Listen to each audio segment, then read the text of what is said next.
Well, thanks to its position in the trunk, the black box survived.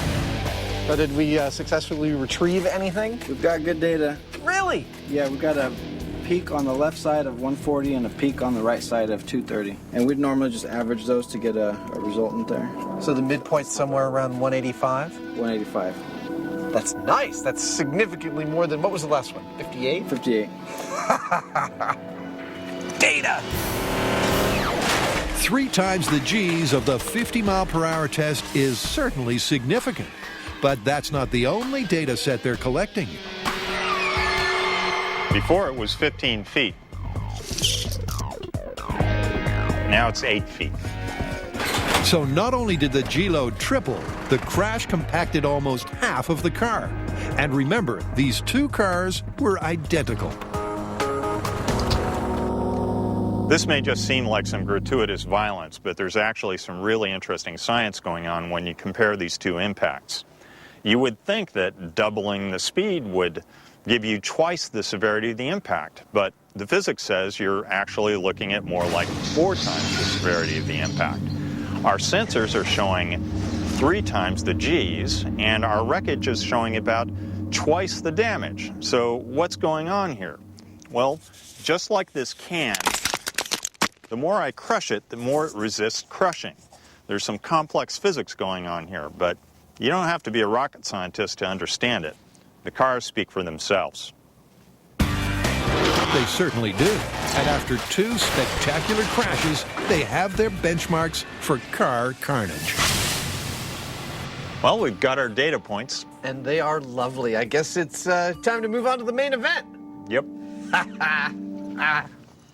Next up, Hold on to your socks, Buster! the MythBusters think outside the boxing ring.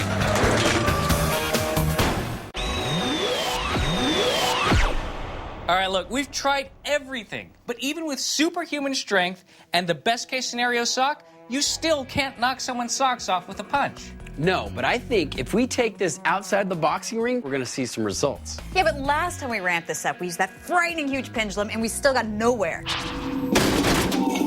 You know, that's another fan complaint. Here, listen. Your pendulum hit Buster at a lower speed than your punching rig, so this test was actually a ramp down rather than up. Yeah, but it did weigh a lot more. True. But you know what? To directly address that concern, why don't we increase both the mass and the speed? Okay, how about this? Big steel girder, we weld it to a truck, we drive straight at Buster, and BAM! Ouch! For the final knockout round, they're heading to Alameda to definitively ramp this myth up once and for all. Brian, thank you so much for bringing your truck out. Now tell me what this thing can do. This truck is about 20,000 pounds plus loaded. It's turbo diesel, it can reach speeds of 80 miles an hour, and it's ready to take down Buster. I think this is the right truck. So you guys felt like the pendulum wasn't good enough. Well, this is what I have for you. What I have here is a 600-pound steel beam that I'm about to weld to this 13,000-pound truck.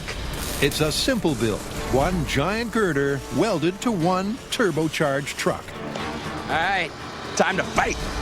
And voila, mass plus speed equals the behemoth of all battering rams.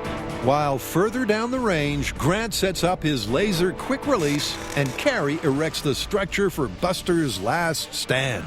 Now, I've built a nice little balanced structure so that Buster can hang, and then I'm painting the entire thing yellow, maybe a little bit of pink, so that you can see it from far, far away, because it's going to be a really long run-up.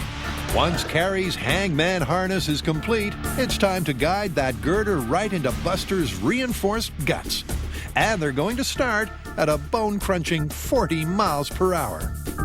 We are about to hit Buster with 4,000 times the power as any boxer to see whether or not we can knock his socks off.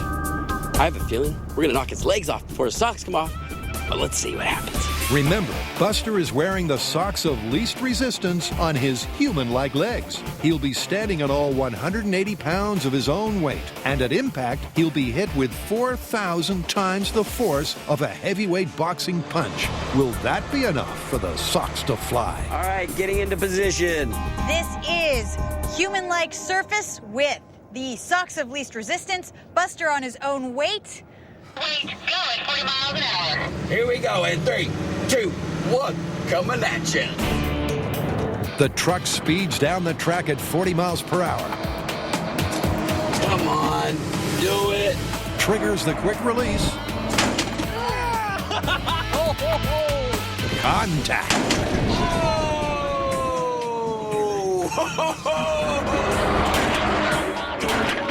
Ow! Didn't knock his socks off, but it knocked his hand off.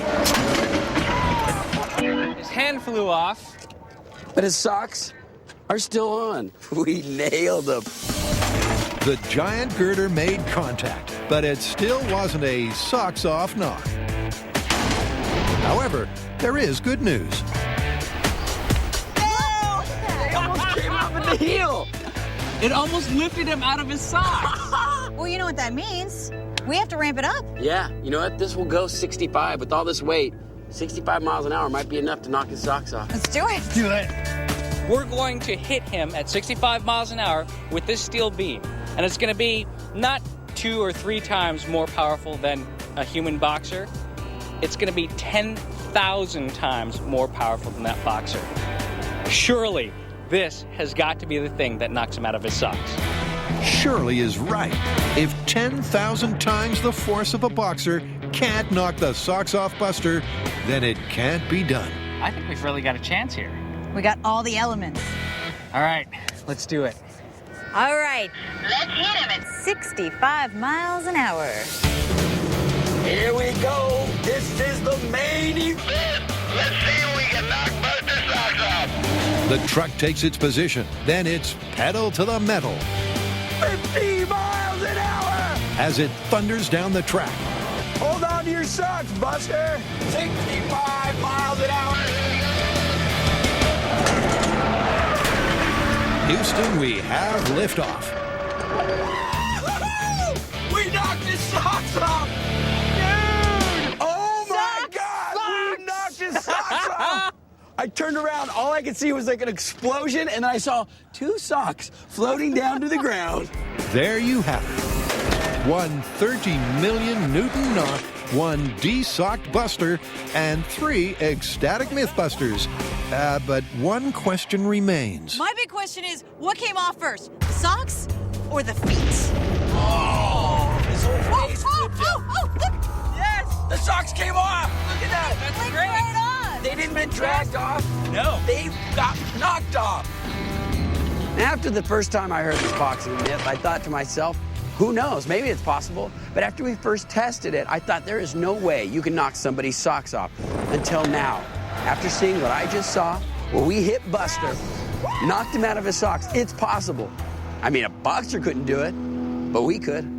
So after 20 some odd sock tests, multiple punches, does the phrase knock your socks off still hold true? Yes, as a matter of fact, you can knock someone's socks off.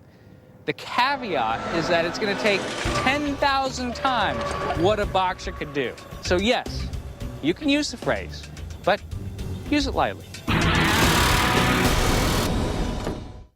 Up next, the Mythbusters head headlong into a head-on collision.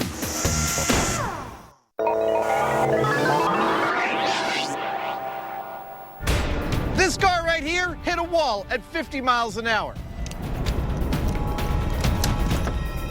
This car hit a wall at 100 miles an hour. I think the difference is pretty clear. The question is, when we smack 2 cars together at 50 miles an hour, are they going to look like that? Or are they going to look like this? We're going to smash 2 more cars just to find out. It's the final act of Carmageddon. 2 cars in a 50-mile-per-hour head-on collision. Here's how this breaks down. At this end of the track, the yellow car. And at this end sits the orange car. And here in the middle, these 2 cars will meet in a 50-mile-per-hour handshake of destruction that will hopefully answer all the questions we have about the crash forces involved. Adams predicting those answers will give the thumbs up to Newton. This one has really been a brain bender, but I have a prediction for this final experiment. I think that when all is said and done, it's going to prove that Jamie was wrong and that the fans were actually right. That when these 2 cars hit at 50, they're going to look like the car that hit the wall at 50, not the one that hit the wall at 100. And Jamie agrees. Based on our small-scale testing,